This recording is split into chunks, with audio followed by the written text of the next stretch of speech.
This is the Ielts listening test.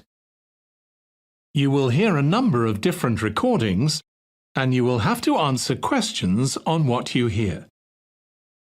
There will be time for you to read the instructions and questions, and you will have a chance to check your work. All the recordings will be played once only. The test is in 4 parts. At the end of the test, you will be given 10 minutes to transfer your answers to the answer sheet. Now turn to part 1. Instructions. You will hear a number of different recordings and you will have to answer questions on what you hear. There will be time for you to read the instructions and questions, and you will have a chance to check your work. All the recordings will be played once only. The test is in 4 sections. Write all of your answers in the listening question booklet. At the end of the real test, you will be given 10 minutes to transfer your answers to an answer sheet.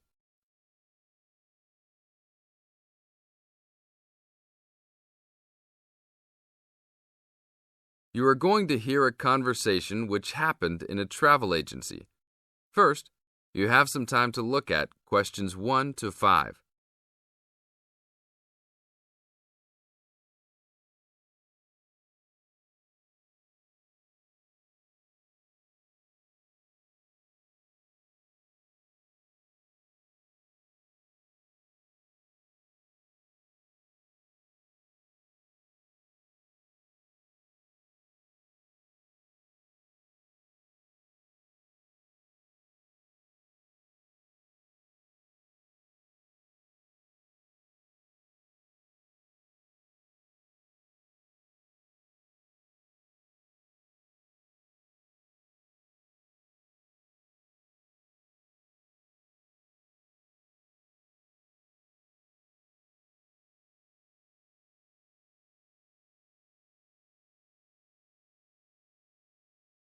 Now we will play the recording. Listen to the tape and answer questions 1 to 5. Hi, I would like to make a reservation for a round-trip plane ticket from London to New York. Welcome to the Student Travel Agency. London to New York. Let me see if we have any student specials for that flight. Yes, we do in fact. What days would you like to fly? I am looking for a flight around the 10th of October or so. And how about your return date? Ideally, the 31st of October. Let me check our computers to see if these dates are available. Are you looking for economy class or first class? Economy class will be just fine. We have an open flight on the 10th, but for your returning flight, the 31st of October is already fully booked. If you want to upgrade to first class, there are openings for the 31st. Just a few seats left, though. How much do I have to add for first class? First class will be around 20 to 25% more. Well, that is not worth it. I would rather just fly on another day. Do I have any other options? There are open seats back to London on the 1st of November.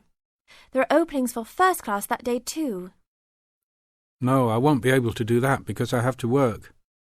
Is there anything before the 31st? Maybe the 30th or 29th? Let me check.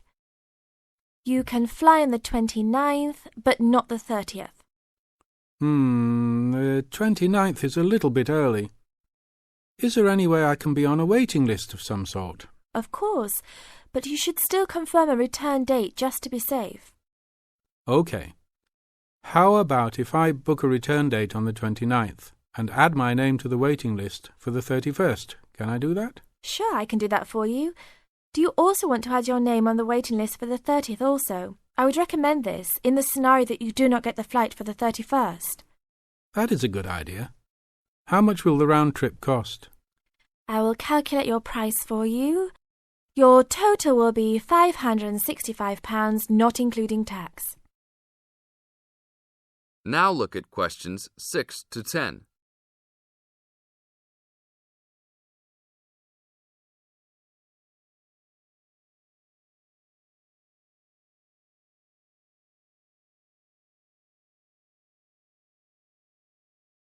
Now listen to the tape and answer questions 6 to 10. That's not too bad.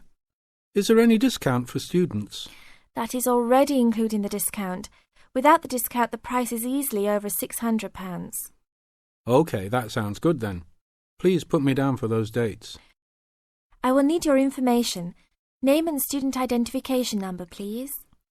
Kenneth Conley, student ID 92123020. Your phone number, please. 87052109. Please tell me your mailing address. 354 Westchester Drive, London. Thank you very much, sir. How would you like to pay for the ticket? I think I will pay in cash. Well, you don't need to pay right now, just when you come to pick up the tickets. You will need to pick up the tickets at least 2 weeks before departure. That is no problem. One quick question. What happens if for some reason I need to cancel my trip? The student discount tickets are unfortunately non-refundable. However, if your cancellation is before 24 hours of takeoff time, then you can reschedule your flight for another day. If the cancellation is within 24 hours, then you forfeit your ticket. I understand. Well, thank you very much. I will see you next week. See you then. That is the end of part 1. You now have 30 seconds to check your answers.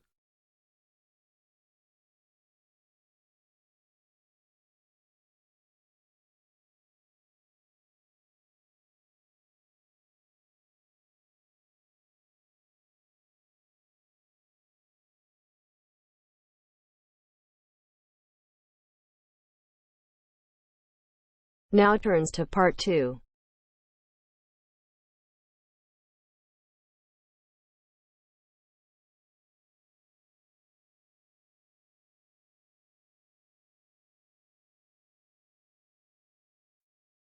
You are going to hear a lecture about the Miners Hotel. First, you have some time to look at questions 11 to 14.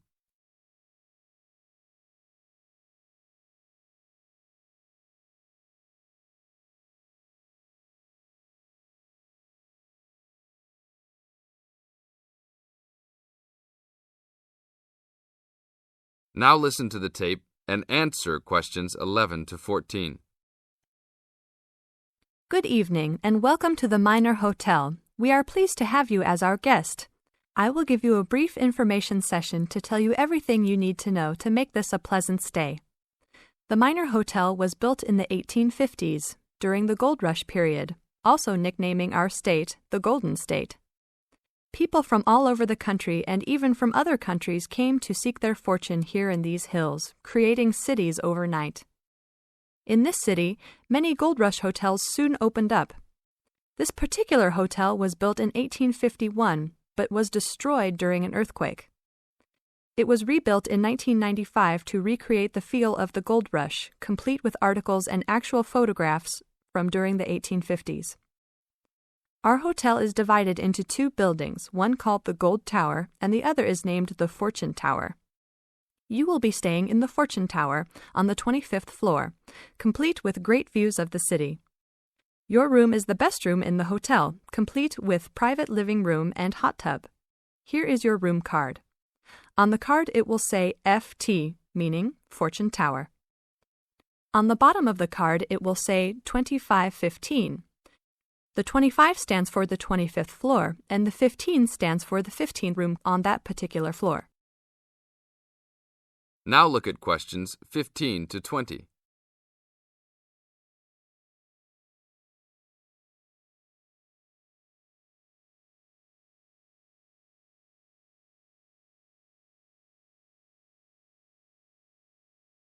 Now listen to the tape and answer questions 15 to 20. There are emergency exits in both towers of the hotel. They are located on the south side, opposite the elevators. Please use these in case of a fire or other emergency. We have some special events happening this week. Our Miners Diner is offering a special Miners Buffet dinner this Friday and Saturday for only $20 per person. This special includes all food, not including drinks and alcohol, and shows for the night. The buffet will be available from 5 to midnight.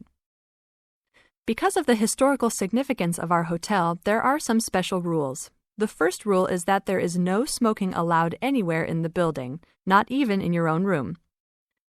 This is not only to ensure the safety and health of our guests, but also the furniture and pictures can be easily damaged by smoke and other harsh treatment. Please remember that there are items of furniture over 100 years old here, so respect the rules by not smoking. Secondly, please do not take pictures using a flash of any of the drawings and paintings in the rooms or hallways, as they are old and fragile. We are doing our best to preserve a national treasure, so please help us in doing so. Lastly, you will only have one set of towels and bed sheets per 3 days. This is to conserve the water supply, as there are frequent droughts this high up in the hills. If there are any further questions, the staff of the hotel will be available to answer your questions. In the event that no one is able to answer your questions, I will also be available from 8 a.m. to 5 p.m. each day in the concierge. I hope you enjoy your stay here with us. Thank you very much. That is the end of part 2. You now have 30 seconds to check your answers.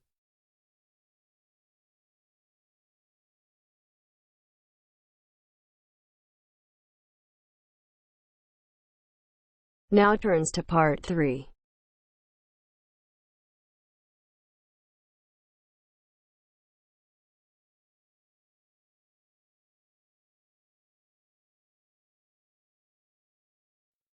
You will hear 2 engineering students, a woman in her 6th year called Linda and a man in his 5th year called Matthew, discussing the benefits of student work placements.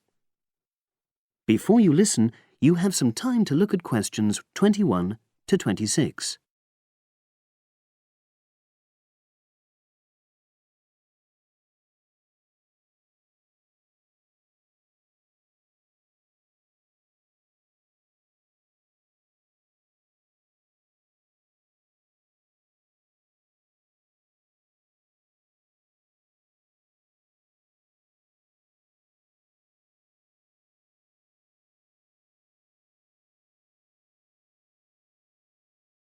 Now listen and answer questions 21 to 26. Hi, Linda. Can you spare a few minutes? Hello, Matthew. No problem. I just wanted to talk to you about temporary work placements. I've never really thought there was a good reason for doing one. I've got some savings, so I don't really need the money at the moment. But I've had an email from the university about a vacancy that looks quite interesting. You did a placement last year, didn't you? I did, yes. In my case, I wanted to find out if I was making the right career choice before I began applying for permanent jobs. I thought I wanted to work in car manufacturing, but I wasn't sure, so I applied to Toyota. What was the application process like? Lengthy. There were a lot of different parts to it. The dullest one was a psychometric test. You know, when you have to answer loads of questions about yourself. And you're trying to guess what's the best thing to say. Yes. Then there was an activity that we did in groups, which I found really fascinating. Engineers are renowned for being a bit unsociable, but I thought we made a great team. And we had an individual task too. We had to sort through various business documents and prioritize them. It was just like what you have to do as a student, really, just with different content. What exactly were you doing on the placement? I was helping to design some diagnostic software to identify any waste in the car assembly process. Do you mean waste of materials? No, time. Anything that can speed the process up helps to cut costs. How did the work placement compare to being a student? Was it hard work? Yes, it was. I'd had full-time work before. I've done various unskilled jobs during university holidays, and some of those involve long hours.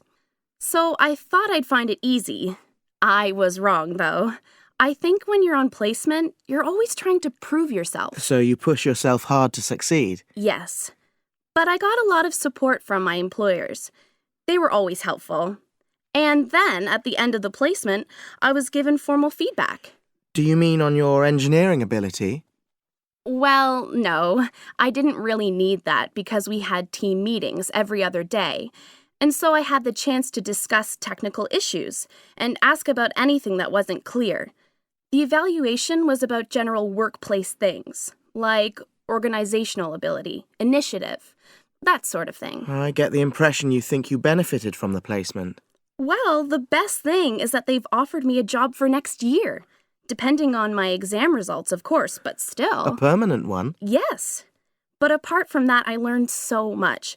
The industrial environment was much more demanding than the academic one, so my general skills improved, like time management, meeting deadlines. And on the technical side, I learned new software packages, like MS Project. Well, I think you've convinced me that work placements are worthwhile, but while you're here, can you give me advice on something else? Before you hear the rest of the conversation, you have some time to look at questions 27 to 30.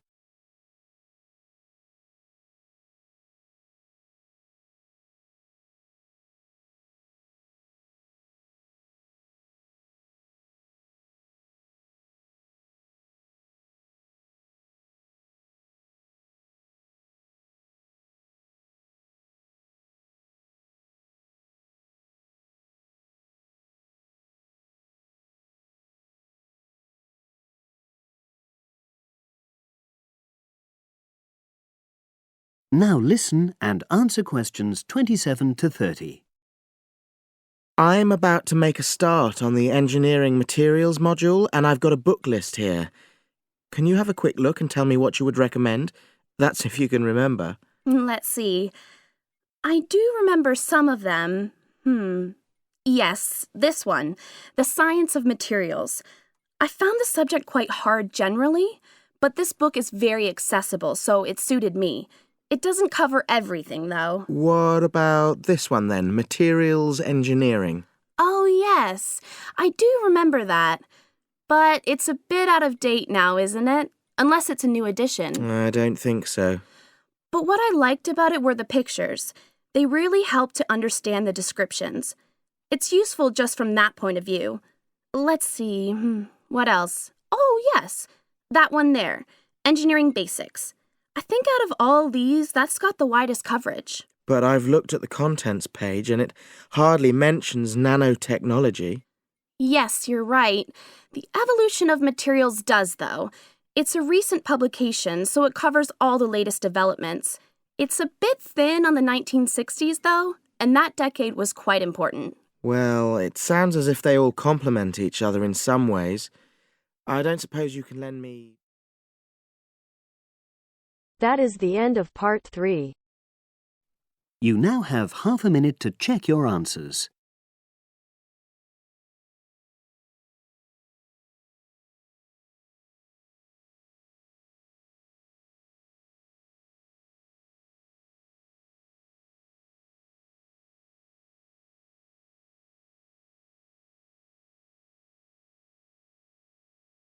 Now turns to part 4.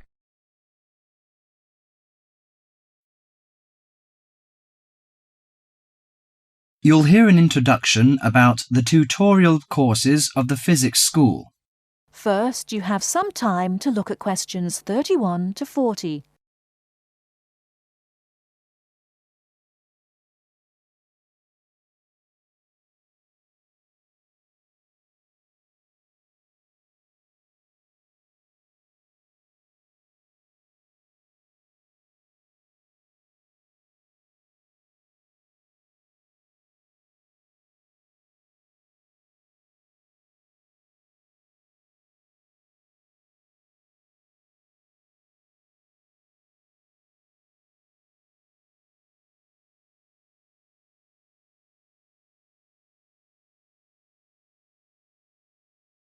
Now listen carefully and answer questions 31 to 40.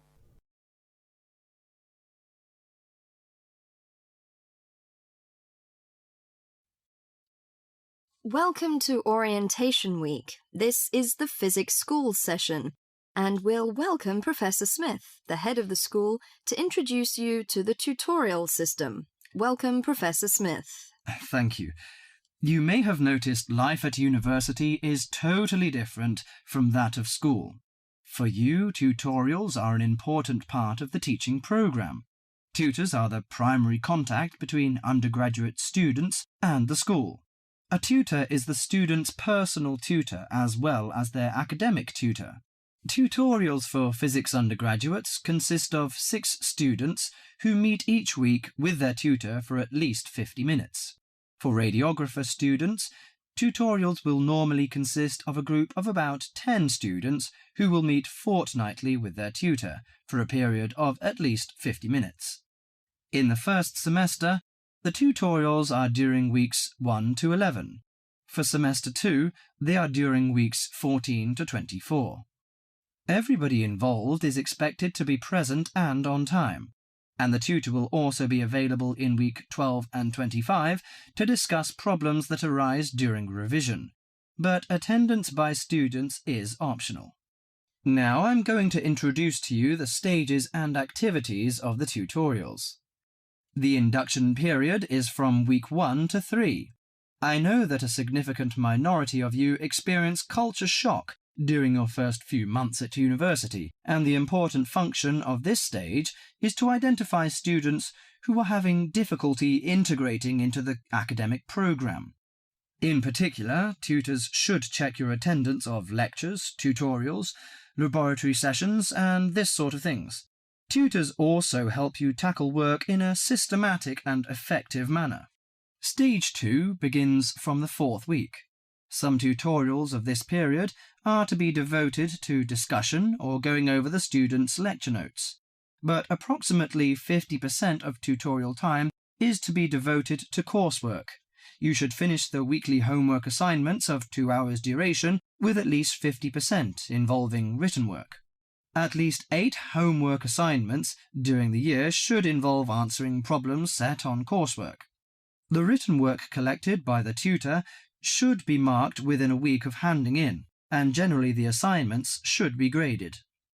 The 3rd stage starts from week 8 till the 10th. During this period, math and 4 core physics programs are included. The majority of tutorial time should be devoted to work which supports the lecture programs and laboratory work. At least 60% of homework assignments should involve written work. The assignment may involve writing an account of or notes on a specified range of topics.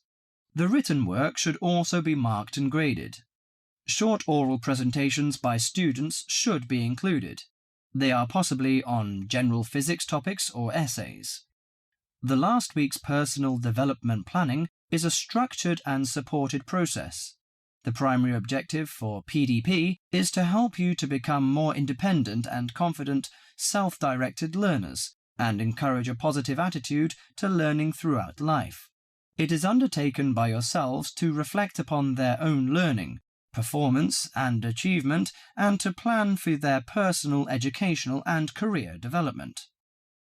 Finally, if without evidence of good reason you miss more than 2 sessions during a semester, or if the tutor is not satisfied with your progress, the matter must be immediately referred to the program director, who will normally issue formal warning, verbal and written. This will inform you that your place at university is under threat of withdrawal if no improvement is made. That is the end of part 4.